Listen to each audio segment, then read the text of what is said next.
Welcome to the Explainer. So usually we'd have an agenda right about now, but honestly, I'm just too excited to get into this one.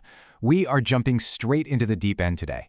We're talking about concrete gravity-based structures, or GBS. These are the true titans of the sea. Megastructures so unbelievably massive that kind of break your brain a little bit and totally redefine what's possible in engineering. Right, so think about this. For decades, the offshore industry's whole playbook was basically build a steel frame, a jacket, and then literally nail it to the seabed with massive steel piles.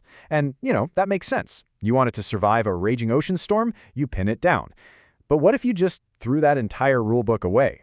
What if, instead of pinning it to the seafloor, you just made the thing so unthinkably, ridiculously heavy that no wave or ocean current could ever budge it? That massive shift in thinking right there, that's the birth of the concrete gravity-based structure. And man, this image perfectly captures that shift. Just look at the Troll Alpha platform being towed through a Norwegian fjord. Look at the sheer scale of that thing against the mountains in the background. And here is the craziest part. This colossal tower of reinforced concrete is actually floating on its own buoyancy. Just imagine an object this heavy gliding through the water like that. It's an absolute marvel.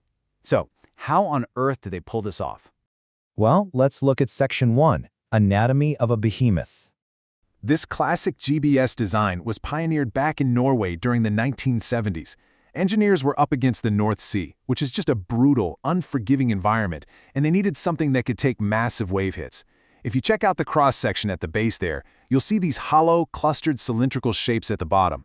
Those are the concrete caissons, and shooting up from those are the towering shaft legs, usually 3 or 4 of them, reaching all the way up through the water to hold the topside facility. Kind of looks like a giant concrete squid sitting on the ocean floor, right? But those caissons at the bottom, they aren't just for show. Actually, the caissons are kind of the secret weapon here. First off, once they're flooded with water, they give the platform that immense weight it needs to stay planted on the seabed. But they multitask. In places like Norway, you have the Norwegian Trough, this massive undersea valley that made laying normal pipelines super expensive and tricky. So engineers designed these hollow concrete caissons to double as gigantic storage tanks for crude oil. We're talking hundreds of thousands of barrels of oil stored right inside the structure itself until a tanker can come pick it up. The Ekofisk storage tank did this way back in 1973. It provides a completely enclosed, protected space to house critical platform utilities and pumps deep underwater. Moving on to Section 2, the breathtaking TAW. Okay, so designing a concrete behemoth is one thing, but how do you actually get it out into the middle of the ocean? It is, without a doubt, one of the most high-stakes logistical operations you will ever see. Because it's all concrete, they start building it onshore in a massive dry dock. Then, as it gets taller, they flood the dock, and the whole thing just floats out into a deep fjord, riding on the natural buoyancy of those empty caissons. After that, a whole fleet of powerful tugboats hooks up to it and literally tows hundreds of thousands of tons of concrete out to the open ocean.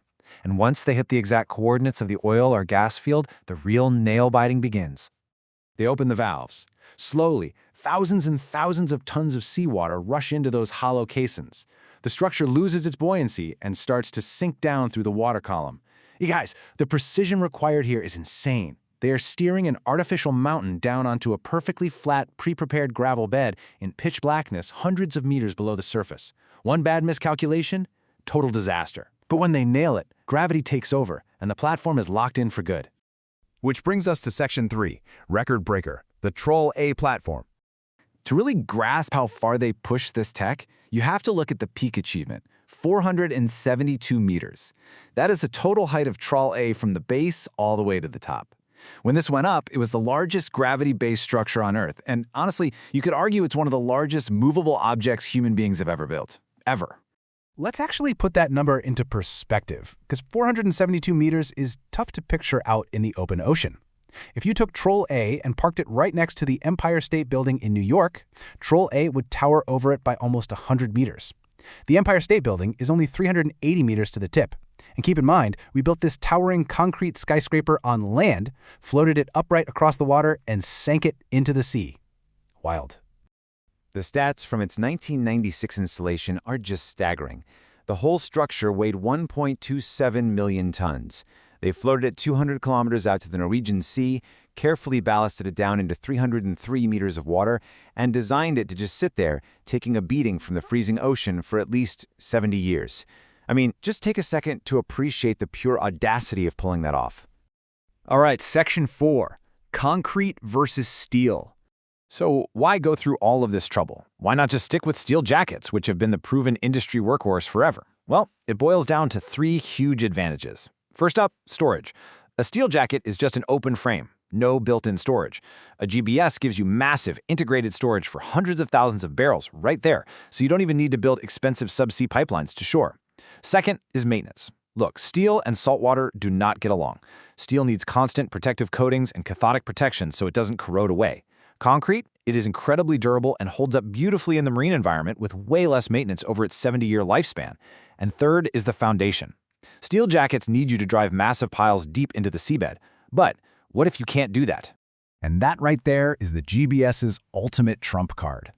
In some offshore spots, the seabed isn't nice soft sand or mud. It is solid, unyielding rock. Trying to drive steel piles 50 to 100 meters into solid rock is either going to bankrupt you or it's just physically impossible. The GBS completely bypasses that problem. As long as you can lay down a nice flat gravel bed on top of that hard rock, the structure just sits right on it. 1,000,000 tons of gravity does all the work holding it in place. Which brings us to Section 5, the decommissioning dilemma. Because, look, there is no such thing as a perfect solution in engineering, right? Every monumental advantage comes with monumental trade-offs, and eventually, the bill comes due. The costs of relying on gravity are really high. First, they're astronomically expensive to build compared to steel.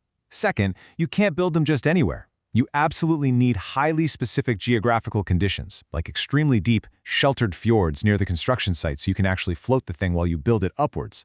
That's why Norway has so many, while other regions don't. But the biggest headache of all, they are essentially permanent. You get 1,000,000 tons of concrete settled into the seabed under 300 meters of water, and trust me, it does not want to move. This whole issue really blew up in the public eye back in 1995 with the Brent Spar controversy.